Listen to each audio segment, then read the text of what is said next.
The reasonably amazing adventures of Flash Gordon.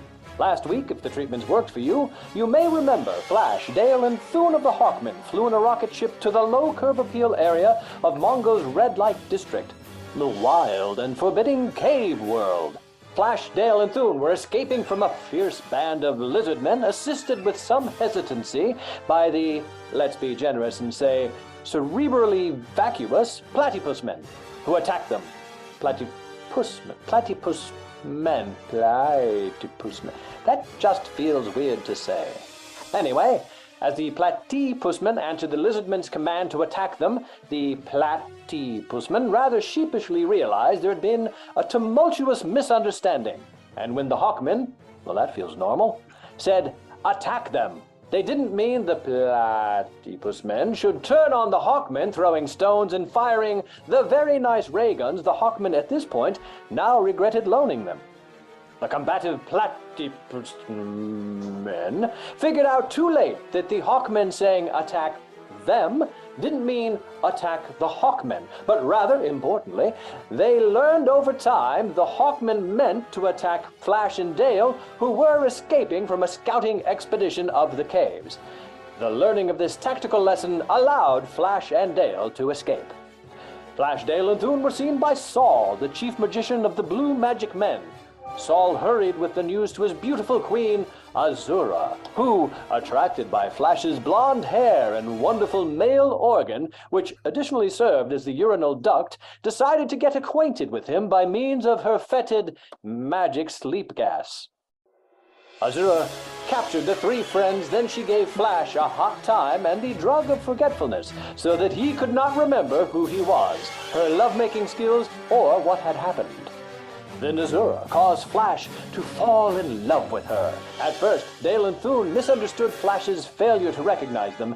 Later, they realized it must be some of Azura's magic and the repeated oral menstruations, and so they attempted to poison her. But the plot failed when the Queen ordered Dale to serve Flash first. To save her sweetheart, Dale begrudgingly dropped the trays of food covered in Thune's hard-extracted essence, and Azura, furious at the apparent clumsiness, ordered Dale punished by whip and the pull motor. Now we continue the story. Back in the kingdom of the Hawkmen, King Vultan and Dr. Zarkov are talking together. Dr. Zarkov, the palace seems empty since that pretty little bird Dale flew away with Flash Gordon. Yes, Vultan, it certainly does feel empty with them gone. That and the fact that you burned all the furniture up at breakfast has made it much emptier in here. I miss Flash and Dale, and the crepe maker in the kitchen that you set on fire. I mean, it was basically a frying pan that only makes crepes, but I still miss it. And also the Kraftwerk music CDs lost in the many fires you set with your beard. So, I suppose with your tendencies, we shall never hear from Flash or Dale again. Not until he has conquered his kingdom of the caves. And you pay for the dry cleaning bill for those cage liners you stuck me with. Flash will put everything in order in the caves under his firm yet often thoughtless rule. With Thune to help him, all that should not take long. He's an excellent soldier, as are all the Hawkmen. Yes, I should hate to lose them. I didn't know you were so fond of the Hawkmen, with their feathery, light, fluffy down, like that of a baby bird, and my own rotund body covered in a graceful plumage of a swan. What are you going on about? Put your shirt back on. I forgot you could see me. So, how are your newest inventions coming along? Well, I'll show you if you'd be kind enough to stop sprinkling that glitter on it now. I've stopped. I can see that. I am looking at you. Splendid! Can you see me looking at myself in the mirror? I am definitely visible then. Always. You've always been visible. So, I cannot thank you enough for this wonderful rubber apparatus I am wearing and for the laboratory you have turned over to me. It's an inventor's paradise, yes. That's what it is, an inventor's paradise. Are you saying that because everything you make now is going to be new and unique? Because I burned everything else up in here? Partially, yes. Everything has to be invented by me here, immediately. Even, evidently, a water closet. Now wipe that up. Well, yes, the latest creation of your great brain will be remarkable. You mean the Poopulator Mark IV? No, not the water closet, though I can see that being practical in the next few minutes. I mean the other thing, with the woodchuck pelts. There! I beg your pardon, Vultan, but I dare not speak of it until I have tested it thoroughly. There must be no mistake, no flaw when I give it to the kingdom of Mongo. Of course. I like your passion for being precise, Zarkov. Someone is trying to reach you on the space phone. Let it go to space voicemail. I only do space text now. I hate talking on the speaker of that thing. A text I can ignore or answer when I want. They are calling again. Answer it if you like, Zarkov. Well, that could be funny. Say hello a lot with that accent of yours and pretend to be me. I think this is the alcohol talking again, Vultan. Really? All right, I've stopped. Just now. Okay, I will answer at once since I can't think without ringing. Hello? Hello? Oh, this is going to be good. What?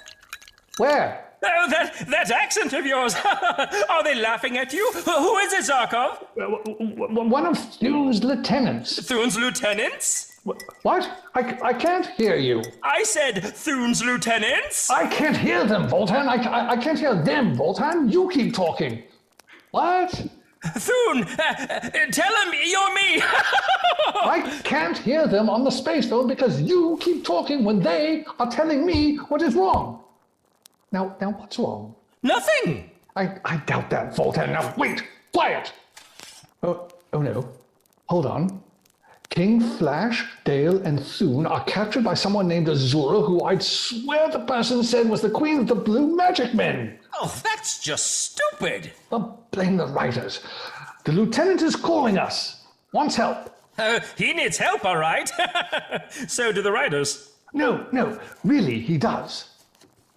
Well, tell him aid shall be sent at once. Well, as soon as you can find out his exact position from his GPS chronometer.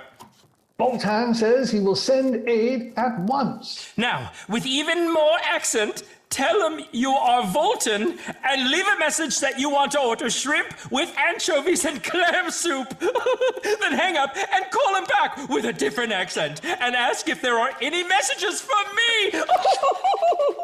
What is wrong with you, Vultan? Yes. After you activate your chronometer's GPS. What? Well, find a charger. How are you calling me now? Oh, a space payphone.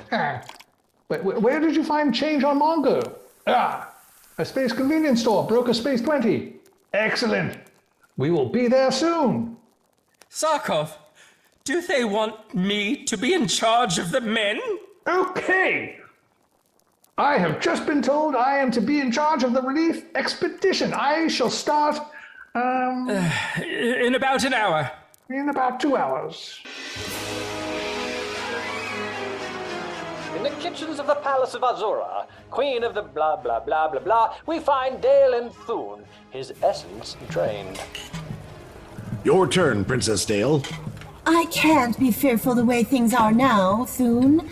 If only Azura hadn't asked me to serve the food to Flash first. She did, and you sure screwed that one up. What? There's nothing to be done about it now. Let's say it wasn't your fault, Princess. It was the, fate of the gods. Oh, I'm glad you feel that way about it, Thune.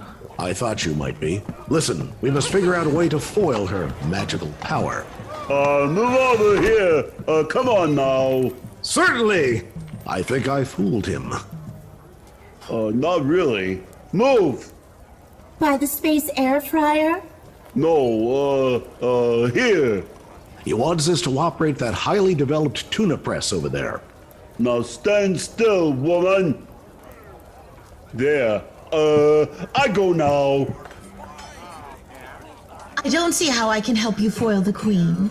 She has me chained to the stove as punishment, and that guard has been making me cook food all day. I haven't moved for hours, and I can't. It's horrible, Thune. Horrible. Hold on. I got a clock and a grunt with a stack in the alley. Order up! I know, I can move, but I've had to resist the urge to comply and instead stay here with you out of solidarity, even though I am perfectly mobile. Now I can't even see Flash anymore. Yes, you can, Princess.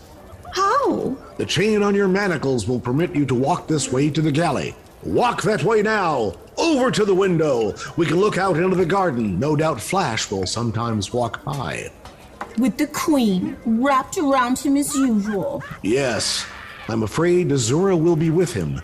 She seems to have claimed him as her own personal property, at least below the waist. Oh, Thune! Yes, Princess. She is really having her corn ground. What? They are doing the deed of darkness. Huh?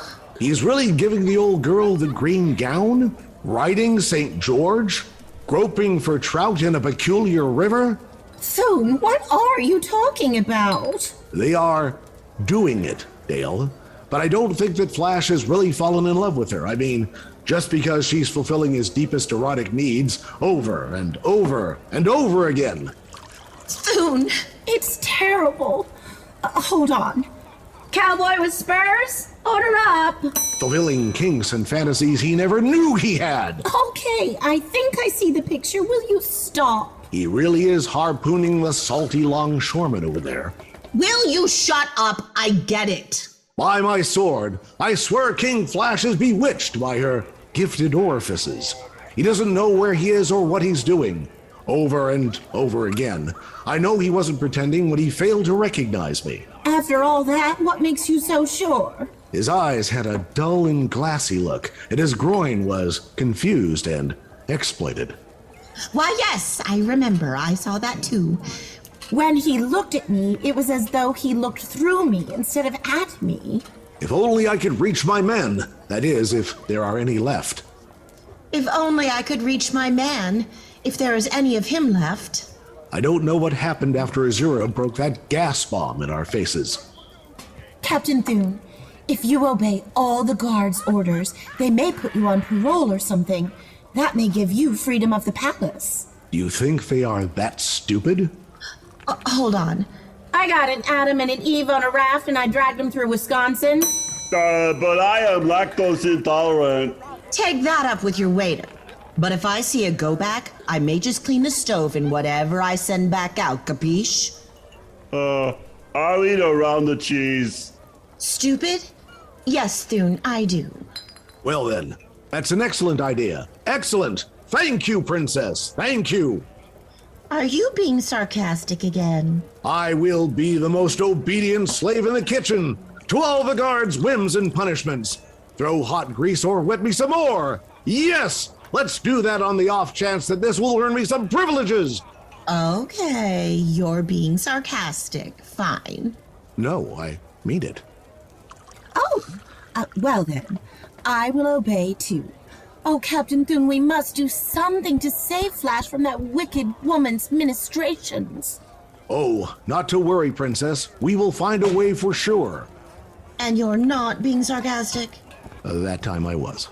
Hey you! Carry that kettle over to the table now. Why, certainly, guard. Let me take this one also. Shall I read to you this week's specials? Huh? Meanwhile, roaring through space in a fleet of rocket ships with his new best friend Zack and an army of Hawkmen at his command, Dr. Zarkov is hurrying on his way to aid our friends Flash and Dale. Suddenly, there looms up in front of them a whole squadron which forms an impenetrable wall before the rocket ships. The Hawkmen try to maneuver around as Zarkov signals for the Dissolvo brand guns mounted on the nose of each rocket ship to start firing. Shot after shot until the path of the Hawkmen has been cleared. Then Zarkov signals for double speed ahead to make up for lost time. At the same time, in the palace of Azura, Flash is again entertained by the Queen. That gold armor isn't worthy of you, my prince. I will see to it my armor makes something more revealing and flimsy for you. My beautiful Azura, the armor is but a symbol of your service, even if it's made of the most precious and rare lubricated silicone that can be obtained and studded in the places you suggested. My loyalty to you and your cause could not be greater. You do love me, don't you, Flash? I know of no one in the past, present, or even in the space internet for whom I have felt such a deep love, my gorgeous queen. No one, my handsome prince. No one. You, and you alone, I love. That is sweet, very sweet to hear you speak those words. As long as you do and mean them, I will reward you well. Oh, yes. Just remember my refractory period. To be with you, to be allowed to serve, and to love you is all the reward I desire, my darling. Whoa! I shall have to think of some special treats for that one. Then let me. Now? Okay, here, my prince. Oh, so delicate, so shapely. How many men have lost their hearts and manhoods trying to gain that? Oh, Flash! I only speak from my own reaction. I know that I should be willing to have you for myself. We shall see, Flash. I must give some orders to the servants. Go out in the garden and wait for me. I will join you presently. Okay, weird to say that right now, but sure, yeah. Your slightest wish is a command, my beautiful one. Flash! Flash! Who's calling me? It's me, Dale Arden, up in the kitchen window here, in the space handcuffs. Oh, there you are. I see you now. There in that window with bars and blood on it. What are you doing there, girl? I'm a prisoner here, Flash, ever since I dropped that tray of food. Tray of food? I don't remember that. You don't remember anything, Flash. That's the problem. Okay, bye. Wait, Flash! What's your name? Dale, it's Dale. What are you doing up in that window, girl? Oh, Oh, wait, yeah, I remember. I wondered where I'd seen you. You tripped and Azura ordered you to be punished. she has me chained to the galley. Who has? Azura, Queen Azura. Who? Oh, my chain just reaches to this window. Are you all right, Flash? Oh boy, am I all right. I think I'm having the best sex of my life. What was your name again? Dale. That's right, Dale. Of course I'm all right. Why shouldn't I be? Didn't you see me dance the Papillon jig? It was neat. I get it already. I'm not stupid. I just wanted to know how you are. Well, that's very kind of you, girl. And since you've taken such an interest in my welfare, I'll take an interest in yours. I mean, how could someone so young, buxom, and pretty be made a prisoner in the kitchen? I'll ask Azura to free you now. Oh no, you mustn't ask her of all people. Who says so? I shall ask Azura at once. Oh no, Flash, you mustn't. Mustn't what? Oh yeah, I remember. The rocket ships of the Hawkmen soar into the yawning mouths of the caves of Mongo, through the caverns of the cliff dwellers, through the caves of living plant-eating cannibal plants, until finally they come into the enormous cave where the handfuls of survivors from Thune's squadron are waiting. The fleet lands and Dr. Zarkov is the first to get out. The lieutenant who called on the space payphone comes up to him. Well, what is the latest space news, Lieutenant? We were hoping you had some. We were afraid something had happened to you, Prince Zarkov. It's been 3 weeks. We made a wrong turn at the cave entrance, and we were delayed in a skirmish with a wall of giant... But it's been 3 weeks, Zarkov. And then we had a picnic. What is the latest report on the fate of my friends? We don't know what happened to them after the blue magic men captured the King Flash and Princess Dale. Wait, you really did say blue magic men on the phone a few weeks ago? I thought it was just a bad connection. No, really. Blue magic men blasted through the tunnel leading to their land, killing most of our men. What was magic about them? Who? Those blue men. How magical were they? I mean, is there any chance that Flash and his companions are magically still alive?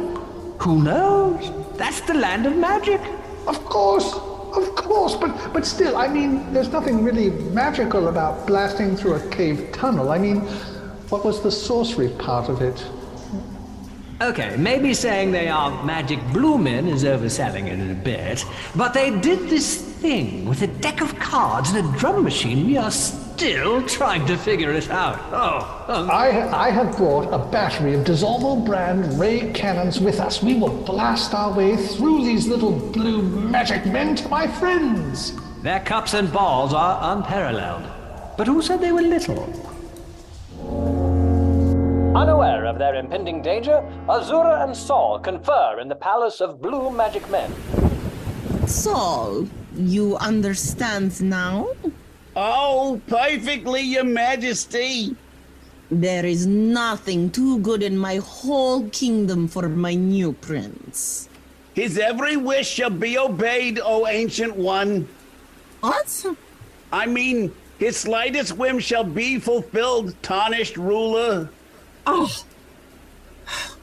I do not know what I shall do with his companions. They are problems.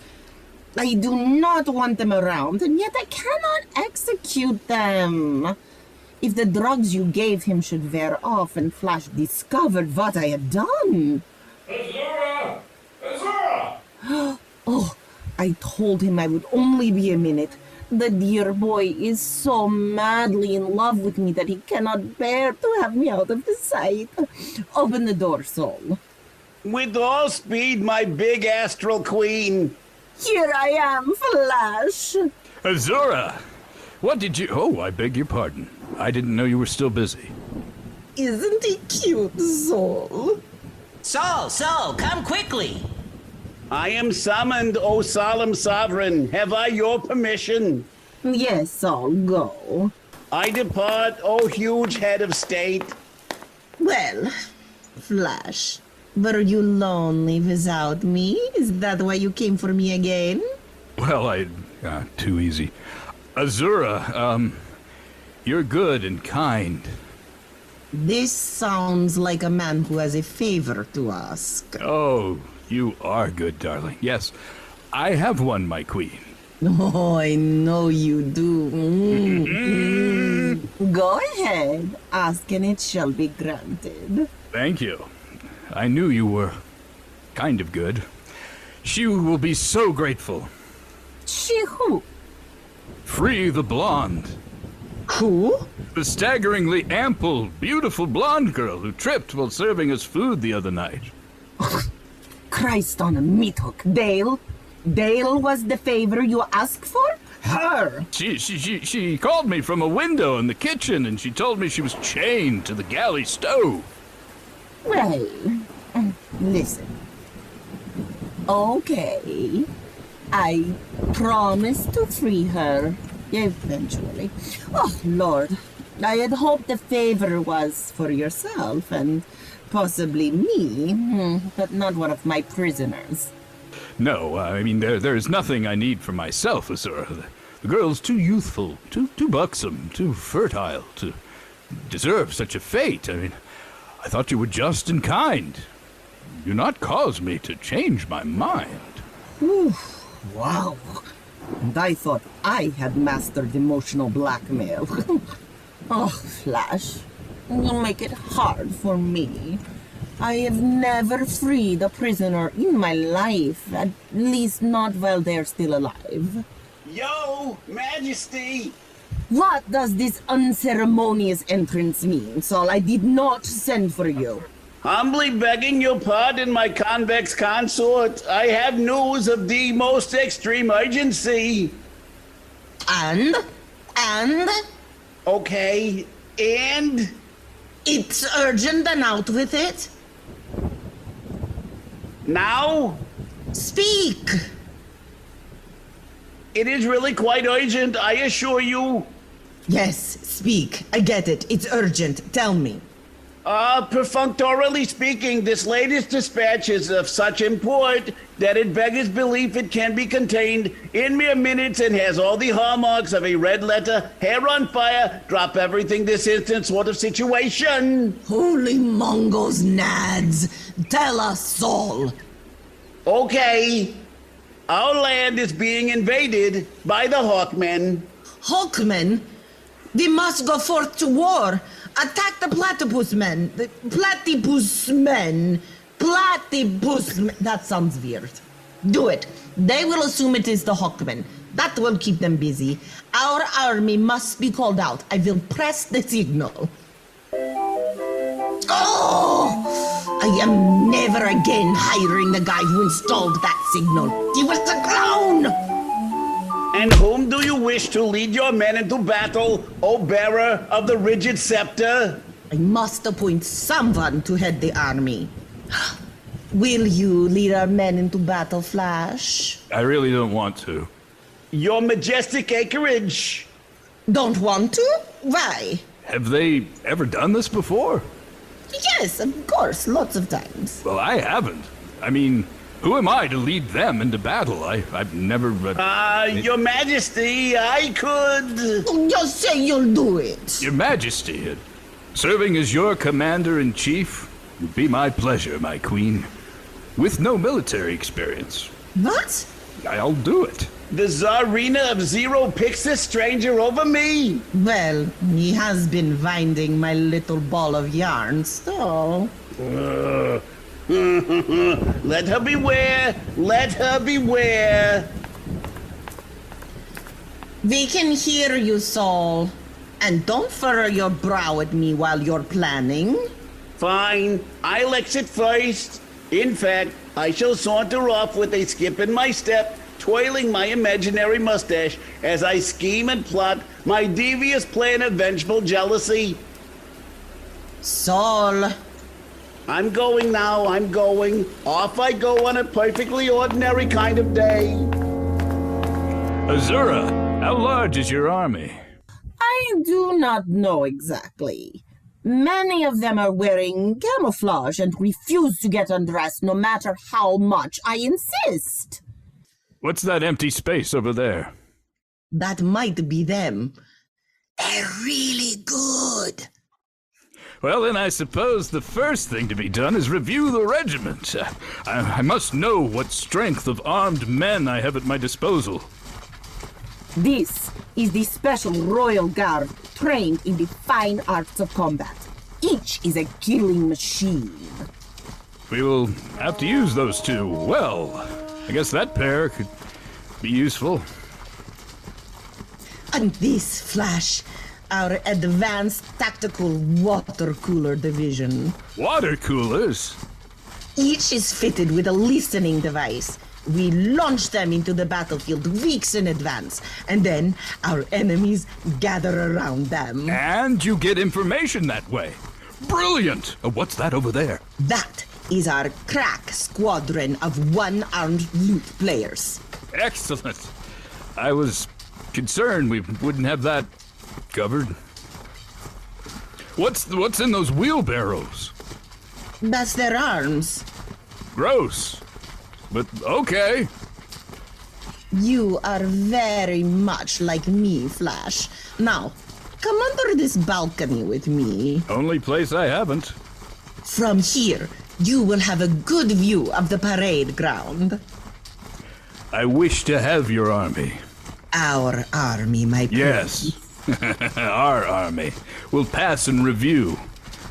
Will you give the order, please? When I asked you to become Commander-in-Chief, I gave you full command of the armed forces. Thank you so much. Saul! Sire! Send word to the formation to pass this balcony. As you command, sire. I mean, it's not like you could do it. standing here like I am and all. Go on. Azura and Flash kissed passionately as they talked. Serving as your commander-in-chief is about delegation, Saul.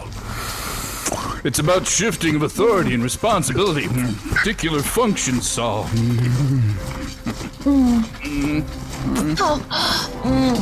Tasks or decisions from one person, Saul, usually a leader or manager like another like you, Saul. This is a pleasure, Azura. It's also a great responsibility, don't you agree? Who? No, seriously, who? Are you looking at me? Yes, Saul. You. Saul, you. Wow, this is a lot of responsibility. Not too great for you, my noble prince. I shall do all in my power to prove you worthy of your faith. Wow. The horn, oh horny ones. There goes the call to review. I see the 1st Bengal Tigermen Loitering Division is coming our way with their resplendent spandex hats and dickies. What a splendid army. We ought to defeat these Hawkmen, whoever they are. Here comes the finest of them all, the advanced oblivious green guards, and those coming by next. What are they? The light magic artillery. But what are those tremendous objects being pulled by the next legion? Oh, those are the combustible trouser machines. Combustible trouser machines? What are they for? Oh, Flash. Wait until they get into action, I guess. I'm not sure. You're not only a queen of magic, my beautiful one, but you're also a queen of suspense. What legion is this? They use my sleep gas and more. Your sleep gas? That sounds like a most formidable weapon. You would know. Would I? I don't remember. Hey! I love the Legion's Legion! Wow! I hope that heals! Hey, who are the ones with the long purple hair and the horse-drawn vacuum cleaners? I don't know. Well, I've never seen such an army. Me either. Have you seen enough, Flash? Only about half our regiments have even gone by, and next, there is a really fantastic crack bachelor's in psychology with an emphasis on career counseling rifle division. No, Oh, don't you want to stay under the balcony with me a little bit more? In about an hour, we'll be able to see an entire phalanx of special education support staff moving in close short bus formation at the end of the parade. No, that's fine. This is only half of the army, Azura, and I pity these Hawkmen when I start the attack with an army of special education support staff. Seriously, though, what are these combustible trouser machines? While Flash is looking over his army, Prince Zarkov is in conference with Hieronymus T. Anti-Vaccination, one of the Hawkmen's oddly named officers. Oh, Zarkov. Logical thought usually eludes me, but we must find out if Flash, Dale, and Thune are still alive before we make any rash attacks. You are quite right, Commander Anti-Vaccination. Turn on your spacograph and let us see what we can see of them. What will happen when a completely inexperienced Flash leads Queen Azura's blue magic men against the gallant Hawkmen? Listen, I don't normally do this. What? Do you have any idea the implication of combustible trouser machine? Oh, Flash. Follow the reasonably amazing adventures of Flash Gordon here on this podcast, along with other shows like Skippy, the Magical Bereavement Coordinator, Father Spasm, and of course, Desdemona, the IT Operations Network Specialist, with more adventures on Captain Yammer's Lubricated Kids Jungle Gym and more podcast episodes from across the pond with little arseholes. And don't forget to listen again to the other chapters in the reasonably amazing interplanetary adventures of Flash Gordon!